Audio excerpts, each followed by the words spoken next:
El siguiente programa es una producción de la Facultad de Ciencias Económicas y Empresariales, Economía y Negocios.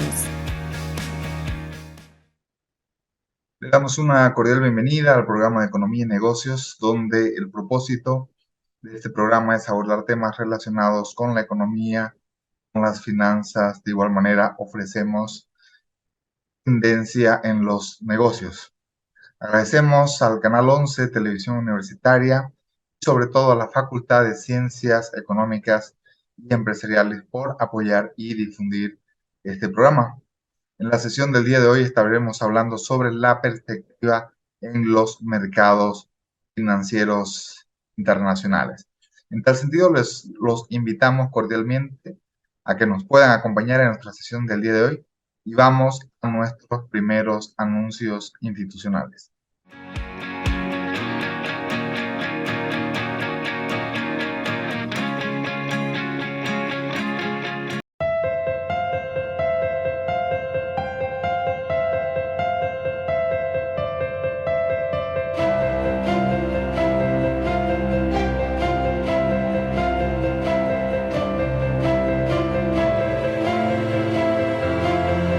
Ser parte de la gran semana facultativa. ¡Woo!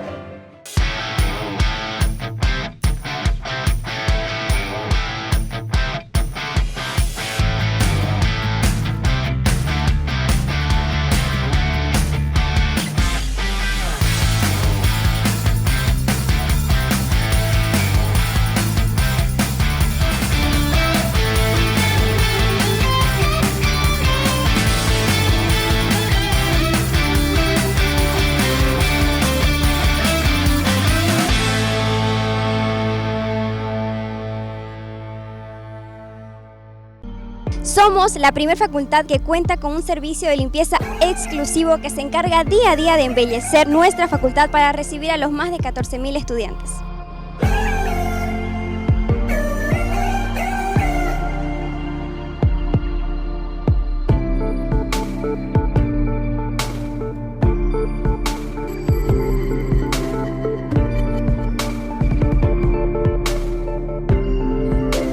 Nosotros somos la empresa de servicios Tropical Garden. Realizamos los servicios en los diferentes módulos y ambientes. Realizamos servicios de jardinería, fumigación, control de plagas, limpieza. Las áreas internas incluyen todo lo que son pasillos, aulas y baños. Cabe recalcar que ponemos mucho énfasis en la limpieza de los baños, realizando 3 veces al día la limpieza.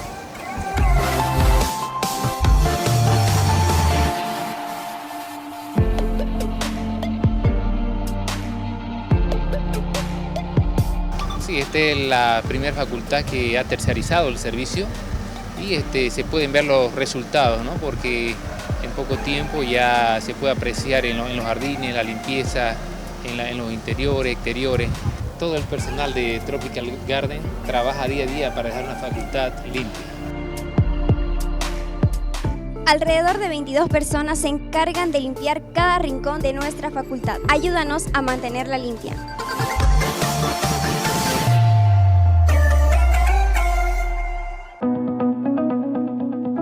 Hola, soy Matías Moreno, estudié Ingeniería Financiera en la Facultad de Ciencias Económicas y Empresariales. Antes que nada, el concurso de juego de bolsa fue un concurso grupal que fue con 3 compañeros de la carrera. Nosotros llegamos a participar en este torneo porque vimos la publicación de la Bolsa de Valores. Nosotros siempre nos había interesado temas de la bolsa.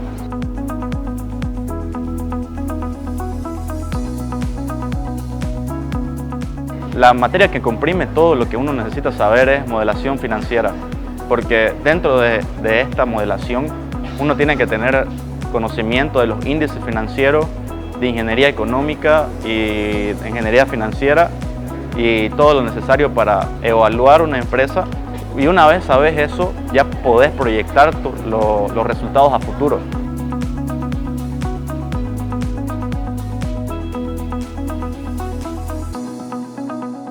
Mi mensaje para los estudiantes: tomen una idea y la tomen totalmente en serio, que con dedicación y esfuerzo pueden conseguir cualquier cosa. Es por ello que les aconsejo que no se rindan y tomen las cosas en serio. El objetivo principal de cualquier estudiante es culminar con éxito su formación profesional y se gradúe de manera directa, ya sea por desempeño, excelencia o buen rendimiento. Es por eso que hoy te daré 4 consejos para que puedas lograr esta meta. Consejo número 1. Establece metas claras y accesibles. Esto funciona para que puedas motivarte y alcanzar el éxito académico. Consejo número 2. Ten un horario de estudio. Establecer horarios fijos de acuerdo a la importancia y necesidad de tus tareas. Consejo número 3. Prioriza tareas importantes. Identifica tus tareas que requieran mayor tiempo de dedicación y esfuerzo. Consejo número 4. Concentrarse y evitar distracciones. Eliminar cualquier distracción para mantener la concentración. Toma en cuenta estos consejos y no te olvides seguirnos en nuestras redes sociales para enterarte de esta y mucha más información.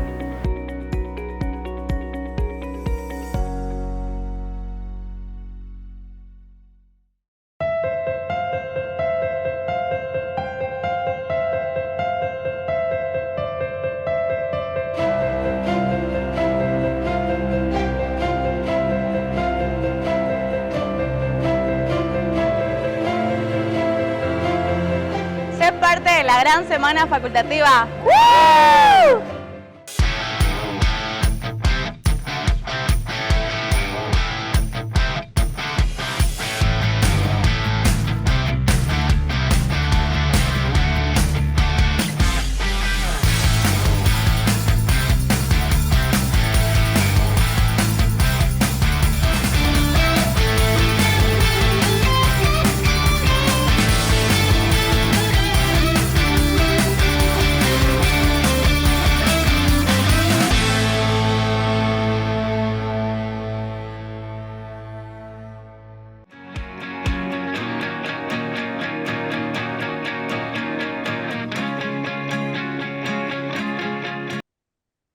Como habíamos hablado previamente, hoy tenemos una entrevista especial. Estamos con el profesor Onésimo Rivera. Querido profesor, un gusto en saludarlo. ¿Cómo está usted? Querido doctor Alejandro, muchas gracias. Estamos pues agradecidos y honrados por considerarnos en nuestra humilde opinión en temas económicos, financieros, que es lo que nos gusta y es, creo, la razón también de ser dentro de la universidad. Estamos ahí esperando cómo poder participar y cómo poder tratar de compartir alguna información con respecto al temario que usted tenga, en este caso, en el libreto. Muchas gracias nuevamente. Perfecto, muy agradecido, querido profesor. Estamos con el profesor Onésimo Rivera. Como habíamos mencionado previamente, hoy vamos a estar hablando sobre la perspectiva de los mercados financieros internacionales y sin duda alguna, esta entrevista es muy especial, especialmente para las personas que nos están escuchando, porque vamos a estar hablando sobre lo que es el contexto internacional, sobre lo que son los mercados financieros, los principales índices bursátiles, qué está sucediendo con la economía real en otros países, qué está sucediendo con los bancos centrales, cómo anda la inflación, qué sucede con las tasas de interés, cuál es su vínculo básicamente con la economía boliviana y desde luego no podemos dejar de hablar del contexto boliviano, ¿no? Cuáles son los desafíos financieros que existen. Y bueno, esa es básicamente la entrevista que vamos a tener el día de hoy. Para ello vamos a explicarles brevemente lo que es la semblanza del profesor Onésimo Rivera. Es docente en finanzas en la Universidad Autónoma Gabriel René Moreno. Es auditor financiero de profesión, con una maestría en administración mención finanzas por la Universidad de La Habana. El profesor Onésimo cuenta con experiencia como gerente administrativo financiero en diversas empresas del sector privado. De igual manera, es consultor independiente en términos de valoración de empresas, peritajes en temas económicos, financieros, docente universitario en finanzas de nuestra Facultad de Ciencias Económicas y Empresariales de la Universidad Autónoma Gabriel García Moreno. Para nosotros siempre es un placer, especialmente cuando tenemos profesores de nuestra casa superior de estudio y sin duda alguna que dan perspectivas, en este caso financieras. Profesor Onésimo, comenzando un poquito, ¿cuál es el contexto actual de los mercados financieros internacionales? Un poco pongamos los antecedentes, qué es lo que ha estado sucediendo, como bien mencionaba, a nivel internacional. A nivel internacional, los referentes, por supuesto, van a ser los mercados europeos, la zona euro y el mercado estadounidense. Durante y post pandemia hubo mucha inyección de liquidez, mucho dinero le inyectaron los bancos centrales al sistema para tratar obviamente de que la economía real no se viera afectada en su debido momento. Sin embargo, esa inyección de liquidez, como se llama en Estados Unidos, el quantity easing, eso le ha ido provocando, al igual que a los mercados europeos, le ha ido provocando ahora un problema de inflación, una tasa inflacionaria que se ha venido creciendo en el año 2022 al 2023. Estados Unidos llegó en promedio a un 10%, y ni qué decir en el caso de la zona euro, que también estuvo cerca, incluso Inglaterra llegó a casi 11%.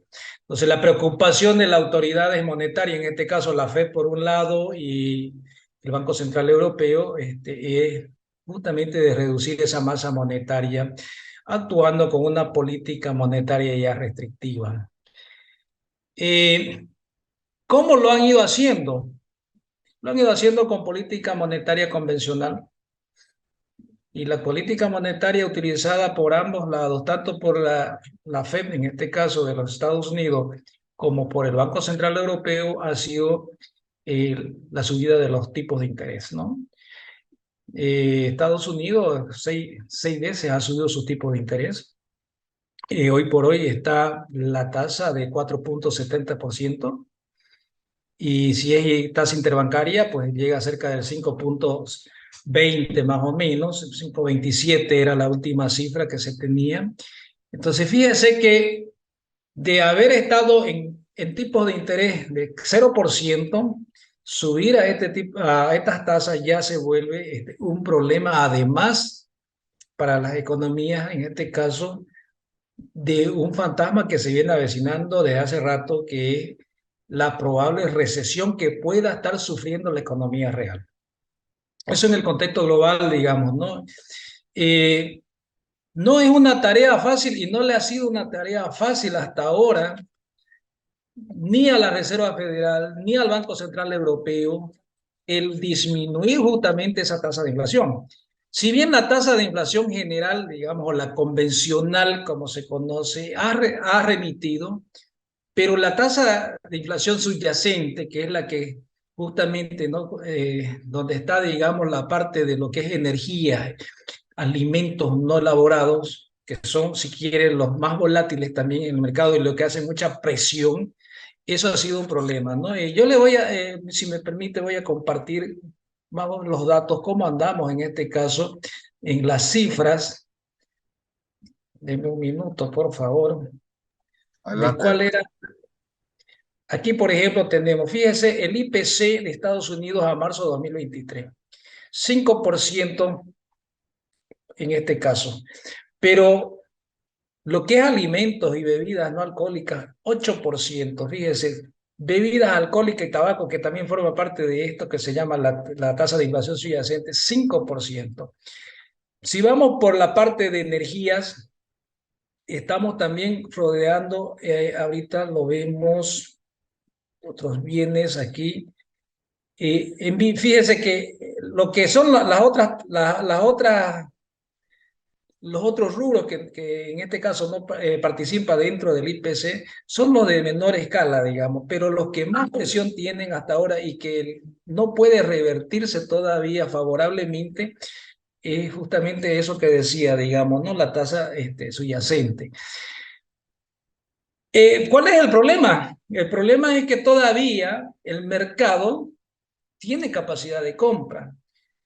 Y sabemos que en economía, mientras no reduzca la capacidad de compra del mercado, es decir, previamente tiene que haber una disminución, tiene que deteriorarse, en este caso, el mercado laboral, lo cual tampoco ha sucedido como lo esperaba, en este caso, ni la FED ni el Banco Central Europeo.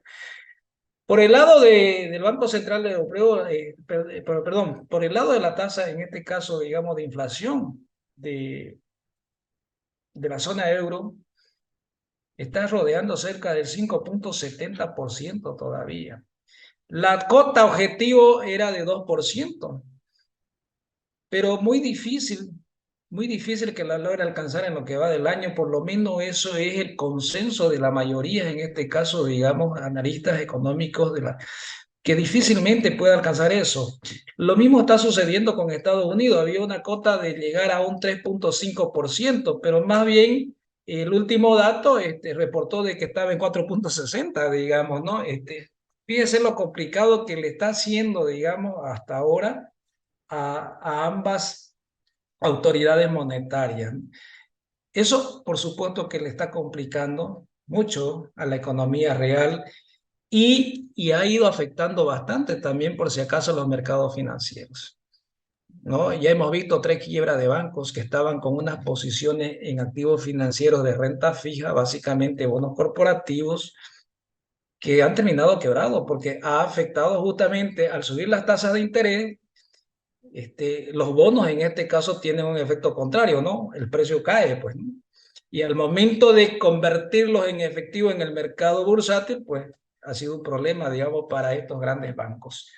Eso, en términos globales, lo que está sucediendo con la economía real, tanto en Estados Unidos como en la zona euro.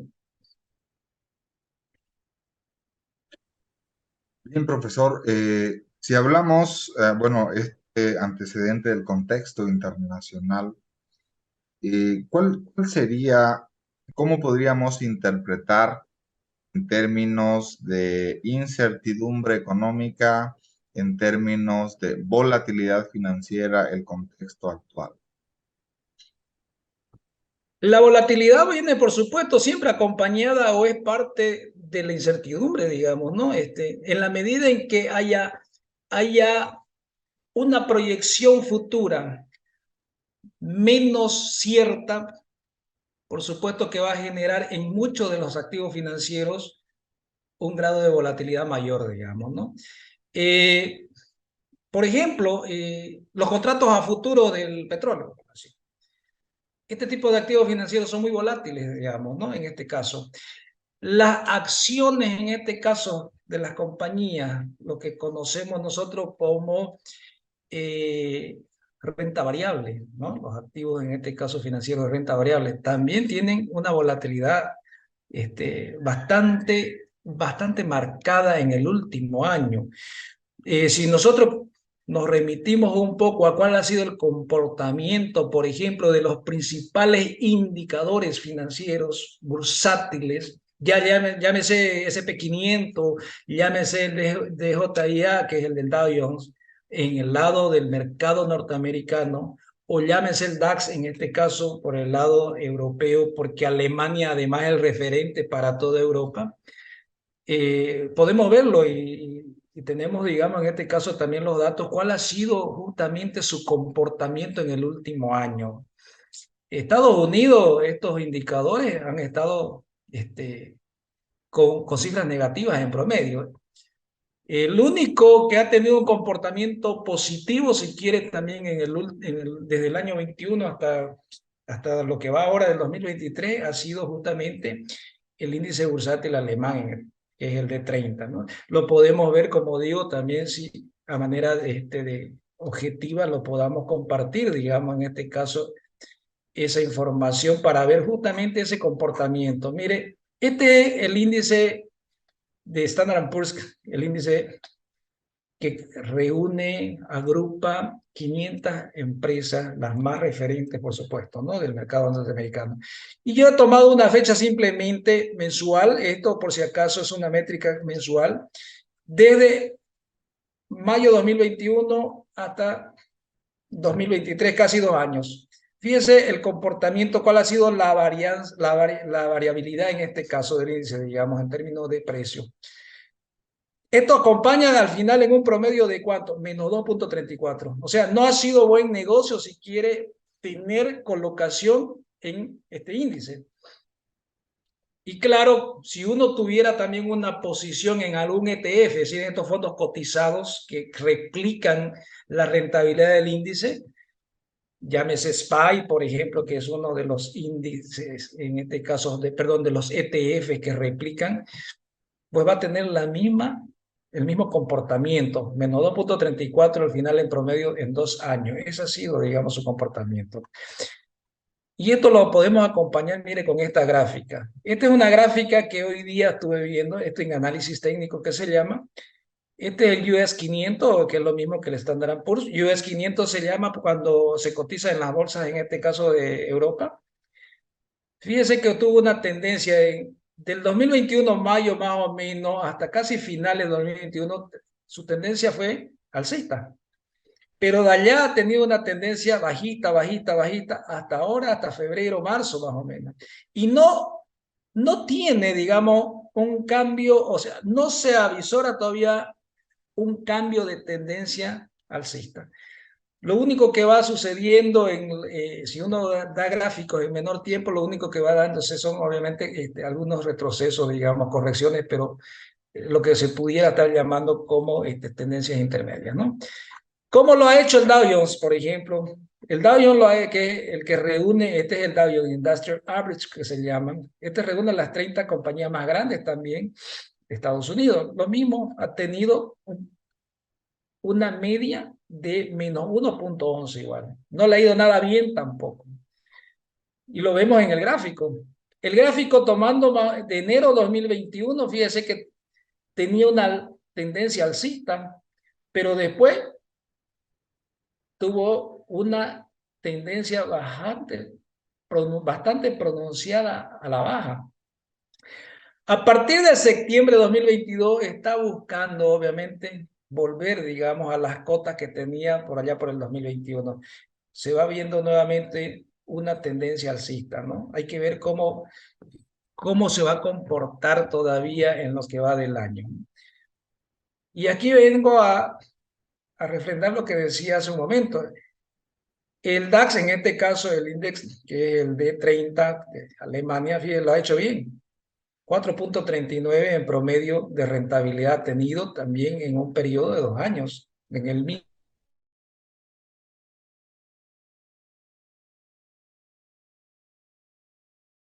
venía de una tendencia bajista y ahora, a partir más o menos de la gráfica de abril 2022 a 1 año, la tendencia es alcista.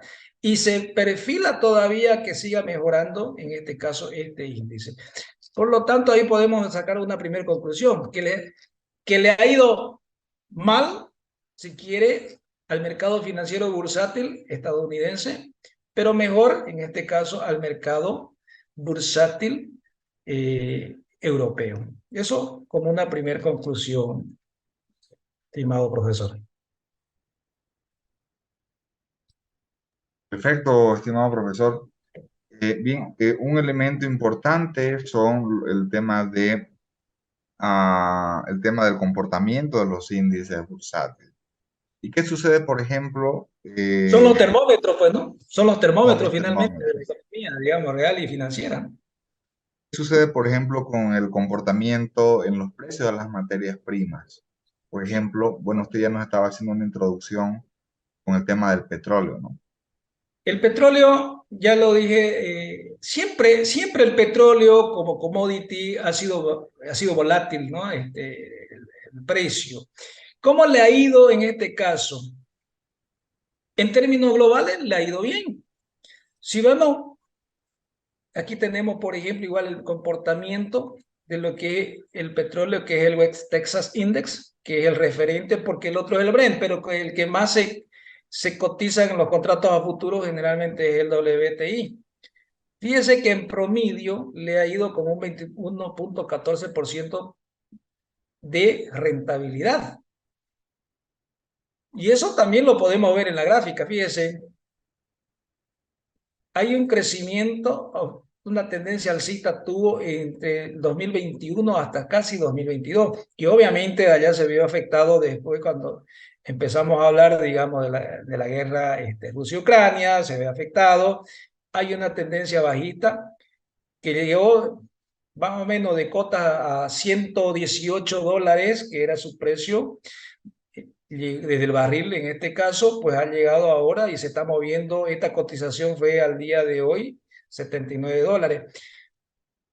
¿Cuál es el consenso o por lo menos lo que estiman los analistas, ¿no? En este caso, JP Morgan, Barclays, que son los que hacen análisis de esto, ellos estiman de que en promedio el barril de petróleo va a estar moviéndose para el WTI, va a estar moviéndose entre unos 87 a $90, pero difícilmente que supere la barrera, en este caso, de los 100. Lo positivo o las señales positivas ahora, si quiere, para el petróleo, ¿cuál es? De que China ha abierto nuevamente, digamos, se ha abierto de esa política que tenía bastante rígida de COVID-0, ahora se ha abierto y se proyecta, por supuesto, una mayor demanda, en este caso, del petróleo. Por otro lado, al día de ayer, por ejemplo, un dato importante que hace también el cambio en cuanto al precio de este producto es que Estados Unidos anunció, por lo menos la agencia, en este caso de información sobre energía, anunció cifras respecto a su inventario de petróleo, donde señalan que ha habido una disminución bastante considerable de su inventario. Si a eso le agregamos también la decisión que ha tomado la OPEC Plus, en este caso, en lo que va de este mes, ha tomado una decisión de tener un recorte de aproximadamente 1 millón de barriles por día. Entonces, fíjese que al haber menos oferta, seguro que esto va a mejorarle un poco el precio al petróleo y, por supuesto, los contratos a futuro tenderán a subir cerca de la cota de $90 probablemente. Por eso es que los analistas, en este caso los especialistas, estiman que está entre 87 a $90 probablemente el precio del petróleo. ¿Cómo puede repercutir? Quizás ahí la pregunta también que uno debería hacerse, ¿cómo puede repercutir después eso en la economía real? Por supuesto que un petróleo más caro desincentiva también la inversión muchas veces, digamos, de las empresas, porque al menos en Bolivia, si aterrizamos a Bolivia, que somos un país bastante importador, traemos de Asia, importamos bastante, ¿no? El costo del transporte. Petróleo más caro, el costo del transporte mayor, por supuesto, digamos, y eso se va a ver bastante afectado al precio final al consumidor en Bolivia de esos productos, ¿no?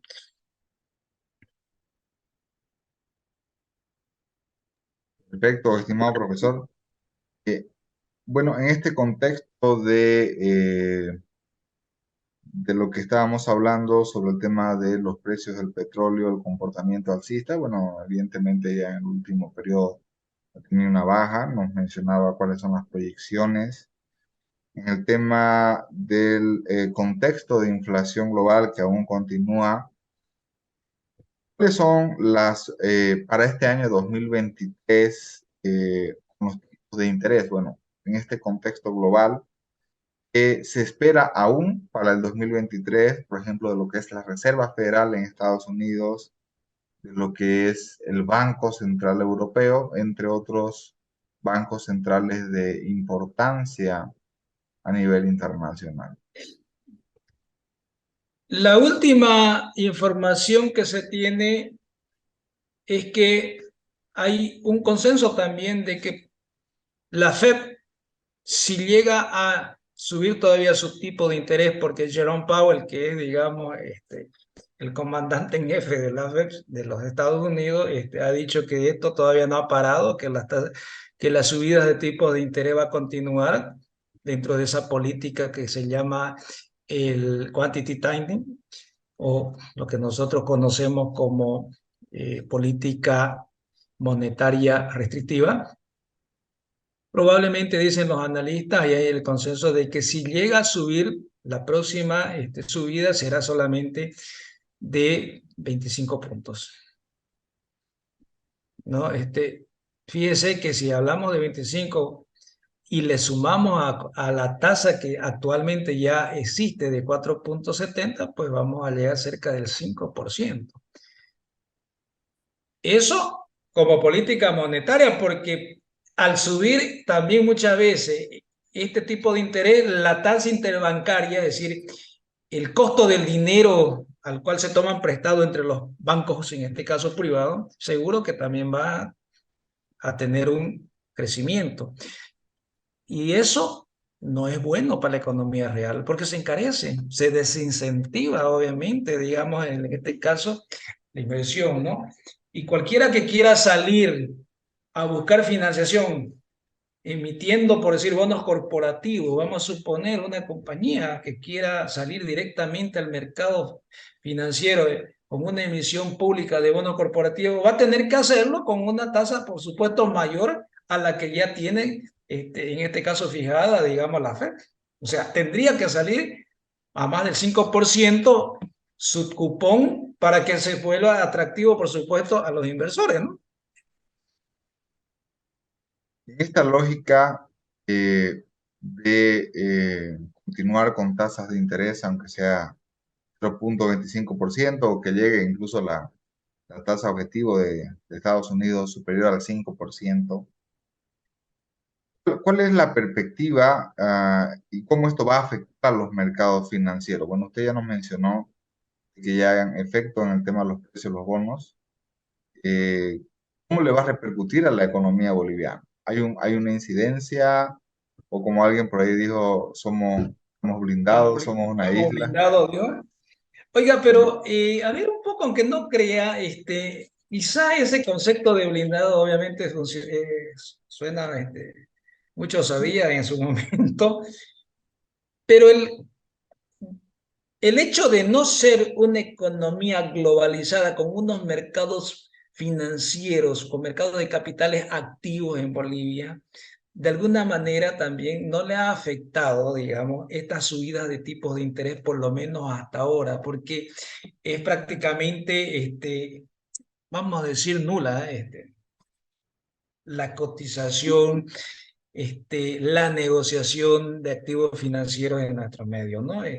No hay un efecto globalizado, por lo tanto, que le pueda afectar.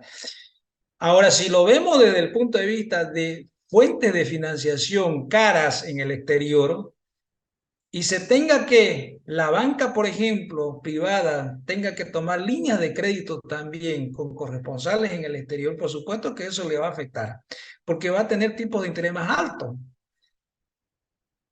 Si lo vemos desde el punto de vista incluso de la deuda soberana nuestra, peor, digamos, peor todavía. ¿Por qué? Porque ahorita un bono del Tesoro de los Estados Unidos a 10 años está cerca del 5%, 4,70 y algo. En la próxima subida va a llegar cerca del 5%.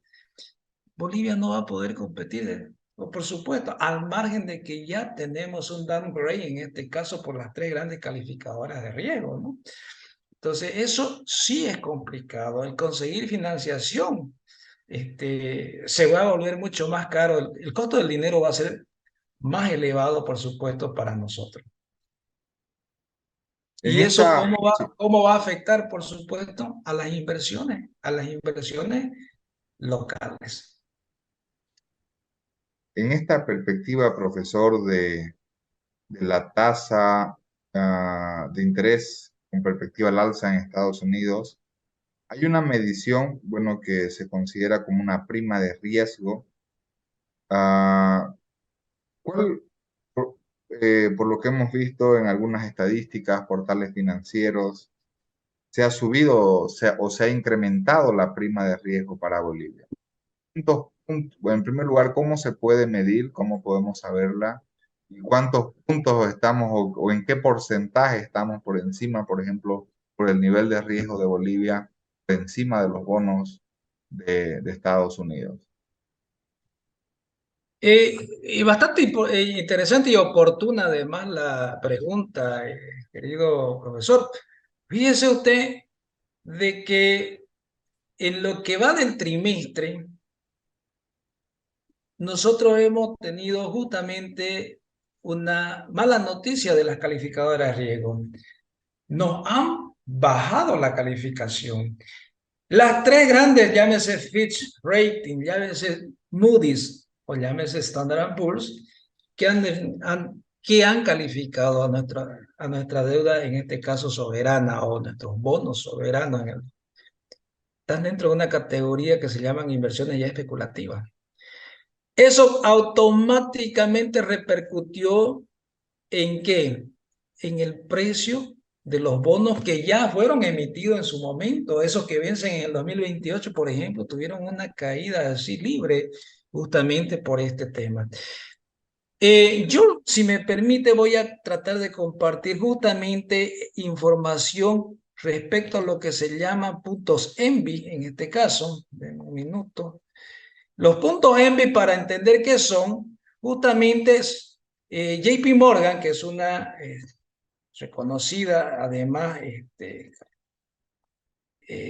es parte de un conglomerado financiero. JP Morgan Global es quien justamente se encarga de determinar las series históricas, en este caso, que se conocen como los puntos ENVI. Y los puntos ENVI, ¿qué vienen a hacer? Vienen a ser justamente, viene a ser el riesgo país de las economías emergentes. Por eso se llaman ENVI, que es Emerging Market Bond Index, ¿no? Que es un índice de los bonos de los mercados emergentes. Y aquí, a la fecha, yo lo tenía, denme un minuto, a la fecha, esta información aquí. Vamos a compartir esta información que es bastante importante porque justamente con esto vamos a poder darnos cuenta que estamos bastante complicados como para pretender salir con una nueva emisión soberana de bonos. Si se puede ver, denme un minuto, si se puede ver esta información, es una tabla que, como dije, quien la elabora esta tabla es JP Morgan, ¿ya? JP Morgan, aquí fíjese, es para todas las economías emergentes. Bolivia, lo tenemos resaltado aquí, ha venido, fíjense, solamente para hablar de lo que va de este año, desde 5.64 en enero, esa era la tasa de riesgo país, relativamente estable, no era una tasa como para alarmar, si quiere, en su momento. Pero, ¿qué ha sucedido a partir de marzo? Fíjense, en lo que va de 2 meses, ha llegado hasta el 19.82% la tasa de riesgo para Bolivia. ¿Producto de qué fue todo esto? Por supuesto, la calificación, el downgrade que se hace, digamos, en este caso, es producto también de la escasez o la prácticamente inexistencia ya de reservas monetarias del país. Es decir, la RIN se vieron cayeron también. Eso le afecta, por supuesto, grandemente al riesgo país. Porque no nos olvidemos, perdón, que las reservas internacionales son activos externos para justamente cubrir compromisos, obligaciones financieras externas. Y Bolivia, por supuesto, tiene obligaciones con sus bonos soberanos, ¿no? En este caso. Cae, fíjese, de 19.82, que fue la más alta, en este caso el 13 de abril, ha ido cayendo, ha ido un poco hasta el 24 de abril, hasta hace 2 días, a 12.76. Eso es una buena noticia, pero no es alentadora tampoco. Y seguramente esto es parte de ¿qué? Del sentimiento del mercado en su momento con la aprobación, en este caso, de la ley del oro, por ejemplo, ¿no? Y de la autorización de monetizar, digamos, en este caso, el oro que tiene dentro de sus reservas internacionales el Banco Central. Entonces eso le da un cambio de alguna manera, fíjese, de 19.82%, que es la tasa libre de riesgo, perdón, que es la tasa de riesgo, al 13 de abril, o al 14 casi, cae a 12.76. ¿Cuál es la proyección? Probablemente va a ir mejorando. Y al ir mejorando, por supuesto que también va a mejorar el precio, en este caso, o la rentabilidad de los bonos, de aquellos bonos que se están por vencer en el 2028, ¿no? Hoy día veía información con el comportamiento, por ejemplo, los bonos estaban en 59 puntos y algo, en este caso ya. Había mejorado también el precio. Esto es bueno en la medida en que también se logre materializar la monetización de las reservas, que según información que tenemos del Banco Central, en promedio tenía como 43 toneladas de oro fino. Es información que así nos lo ha proporcionado el Banco Central en los medios de comunicación. El gran problema es que ya el colectivo ciudadano, el ciudadano de a pie y todos nosotros muchas veces desconfiamos justamente de que esa información sea real. Pero asumiendo que fuese real y se logre monetizar gran parte de ese metal, por supuesto que le va a inyectar, digamos, liquidez, porque va a tener divisa dura nuevamente, en este caso, el país, para poder seguir manejando su política, en este caso, cambiaria, que también es otro problema ahora, ¿no?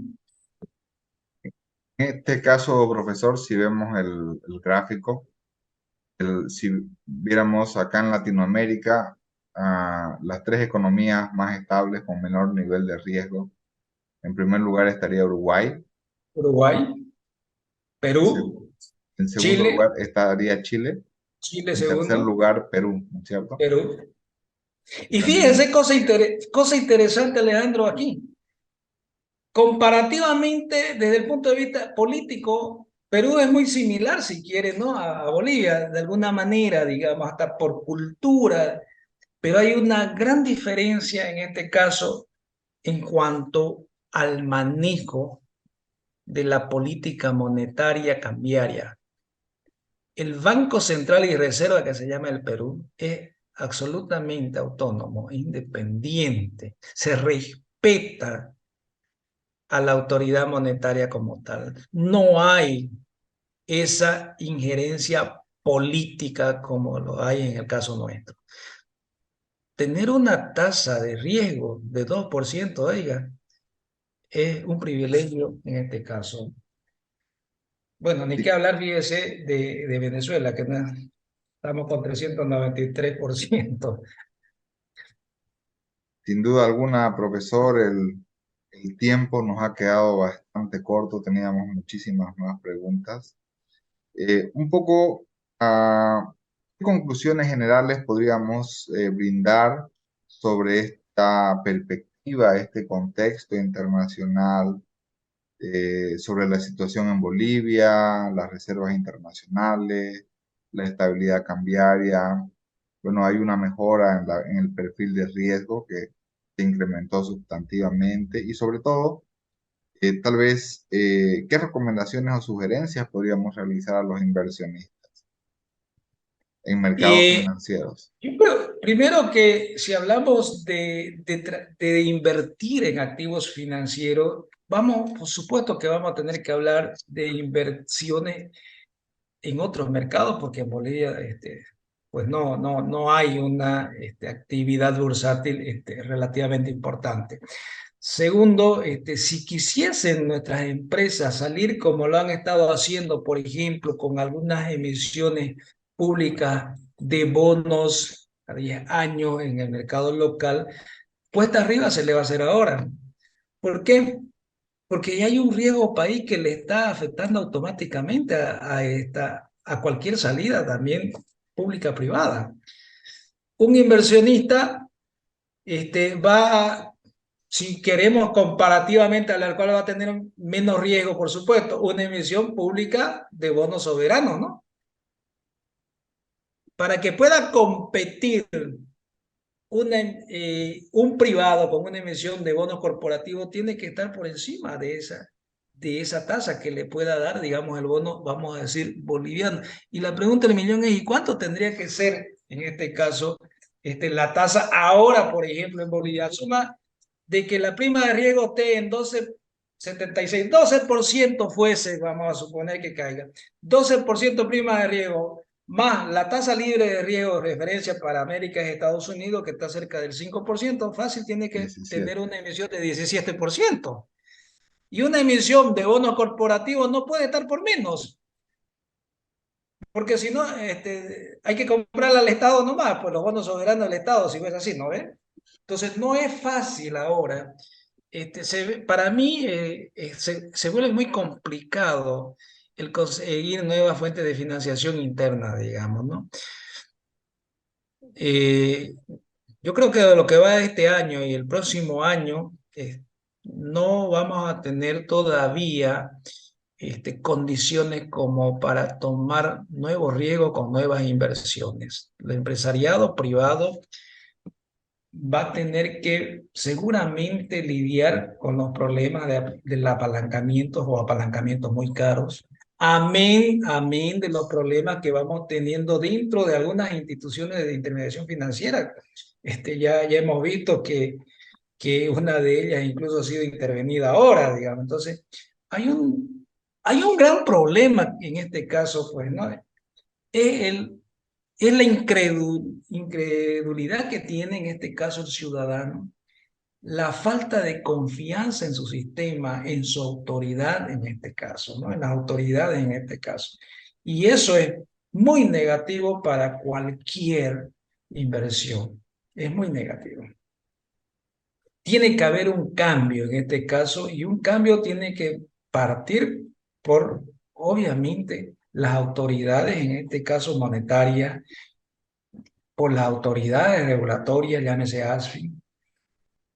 Si no, no va a haber un panorama, no le veo un panorama todavía esperanzador, por lo menos en el mediano plazo. Hay Es que muy preservar complicado. la estabilidad financiera, sin duda Exacto. alguna. Y las empresas van a tener que luchar mucho por su capital de trabajo solamente, mantener un capital de operaciones relativamente que le pueda dar siempre ese oxígeno para seguir en su ciclo normal de explotación, pero no pensar en inversiones de capital probablemente. Es más, ahora con que el dólar ya prácticamente al haberse agotado la reserva monetaria, ya no hay la cantidad de dólares para pensar en seguir importando. Complicadas las importaciones para el empresario, porque pueden tener problemas de ¿qué? De riesgo de transferencia se llama. Cuando uno hace análisis del riesgo país, uno de los factores de riesgo de transferencia es que ya no puedan transferir. Se les complica porque pueden perder muchos también, de repente, sus contratos de distribución por incumplimiento al final con el exterior. Sin duda alguna, una temática bastante interesante. Queremos agradecerle especialmente, profesor, por ser profesor de la universidad. Es un enorme gusto que nos comparta su perspectiva y sin duda alguna la comunidad universitaria también es beneficiaria de este tipo de conversaciones. Y de igual manera aprovechamos, profesor, para invitarlo a una siguiente oportunidad para seguir conversando más de economía, conversando de finanzas y sobre todo siguiendo y monitoreando lo que es los mercados financieros y el sistema financiero boliviano, sobre todo también, ¿no? Muchas gracias, Alejandro. Nuevamente reitero, el agradecido soy yo por darme la oportunidad de conversar estos temas que con seguridad son temas candentes hoy en día. Siempre con la recomendación también a quienes emiten opiniones en términos económicos, en términos financieros, que lo hagan de una manera también responsable, digamos, ¿no? No de manera exprofesa, buscando causar zozobra muchas veces, porque eso es lo que más daño hace también al sistema. Si queremos dar opiniones, tratemos de darlas siempre en el marco de la objetividad, digamos, en este caso, ¿no? Agradecido nuevamente y seguro que podemos seguir conversando, pues Alejandro, estos temas como otros que hagan obviamente a nuestra formación. Un saludo y agradecido, felicitarlo por la iniciativa de estar siempre queriendo brindar información a todo el colectivo Primero Ciudadano cruceño y obviamente a nuestra universidad en este caso. Muchas gracias, Alejandro. Gracias, estimado profesor Onésimo Rivera. Esta fue nuestra principal entrevista en nuestra sesión del día de hoy. En tal sentido, vamos con una siguiente pausa y continuamos más con el programa de Economía y Negocios.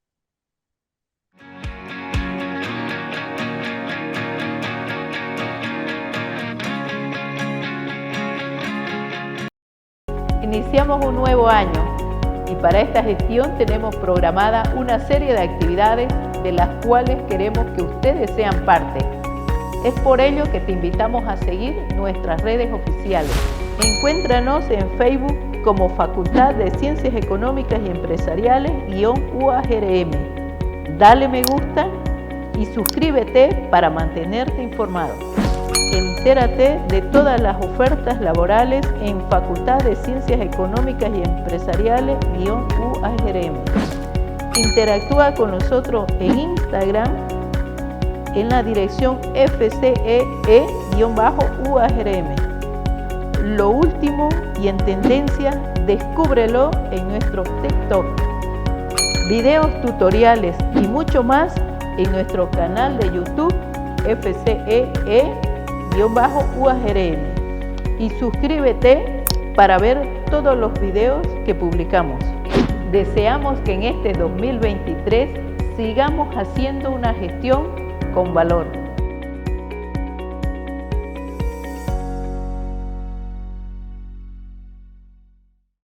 El objetivo principal de cualquier estudiante es culminar con éxito su formación profesional y se gradúe de manera directa, ya sea por desempeño, excelencia o buen rendimiento. Es por eso que hoy te daré 4 consejos para que puedas lograr esta meta. Consejo número 1. Establece metas claras y accesibles. Esto funciona para que puedas motivarte y alcanzar el éxito académico. Consejo número 2. Ten un horario de estudio. Establecer horarios fijos de acuerdo a la importancia y necesidad de tus tareas. Consejo número 3. Prioriza tareas importantes. Identifica tus tareas que requieran mayor tiempo de dedicación y esfuerzo. Consejo número 4. Concentrarse y evitar distracciones. Eliminar cualquier distracción para mantener la concentración. Toma en cuenta estos consejos y no te olvides seguirnos en nuestras redes sociales para enterarte de esta y mucha más información.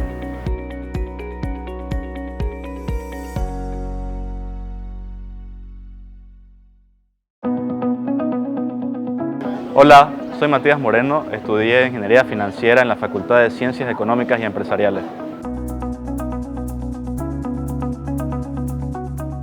Antes que nada, el concurso de juego de bolsa fue un concurso grupal que fue con 3 compañeros de la carrera. Nosotros llegamos a participar en este torneo porque vimos la publicación de la Bolsa de Valores. Nosotros siempre nos había interesado temas de la bolsa.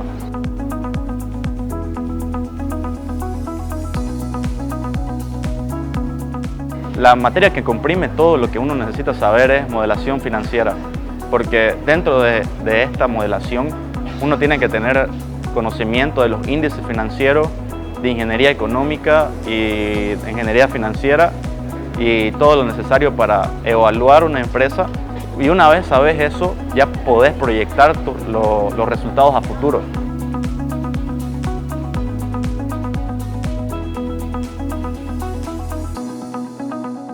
Mi mensaje para los estudiantes: tomen una idea y la tomen totalmente en serio, que con dedicación y esfuerzo pueden conseguir cualquier cosa. Es por ello que les aconsejo que no se rindan y tomen las cosas en serio.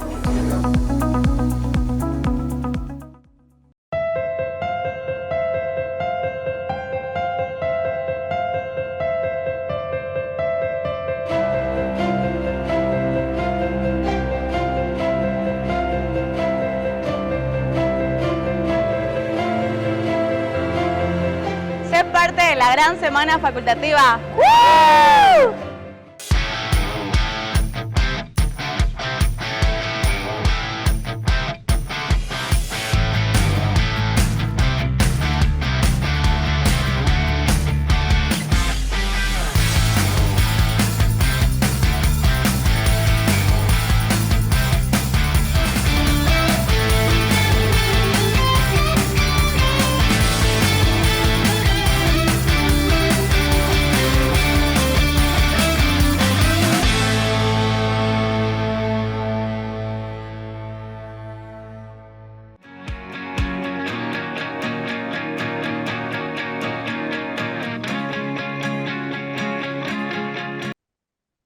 En nuestra sesión del día de hoy estuvimos hablando sobre lo que son las perspectivas de los mercados financieros internacionales. Comenzamos analizando lo que es el contexto actual. Básicamente estamos, el 2022, el 2023 continúan siendo donde, si bien es cierto, se han logrado avances en la disminución de la inflación a nivel global, sin embargo, los mismos persisten. La Reserva Federal debe continuar incrementando un poco más su tasa de interés. De hecho, se espera que llegue en torno al 5%. Por otra parte, de igual manera, esto ha afectado a través de que los bancos centrales, los principales bancos centrales de Estados Unidos, como el Banco Central Europeo, han incrementado sus tasas de interés. Desde luego, esto ha repercutido en que los precios de los bonos caigan y el rendimiento exigido para los bonos aumente, ¿no? Esto también conlleva a que básicamente más de la mitad de los países en el mundo van a tener una desaceleración económica producto de las elevadas tasas de interés.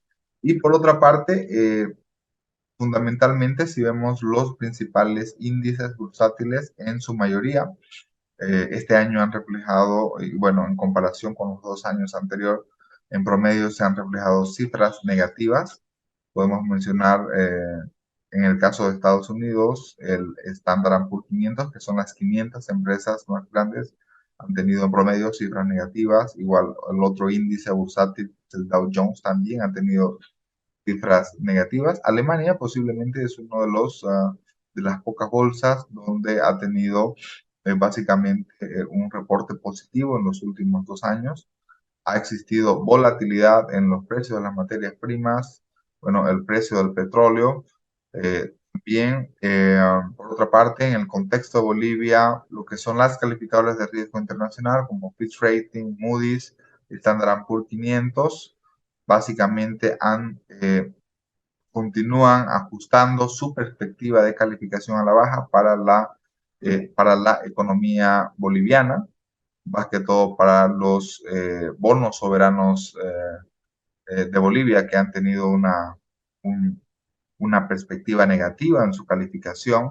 Existe también lo que se conoce como el índice de bonos de mercados emergentes, el MD, en el cual básicamente mide, es una medición proxy para medir el nivel de riesgo del país.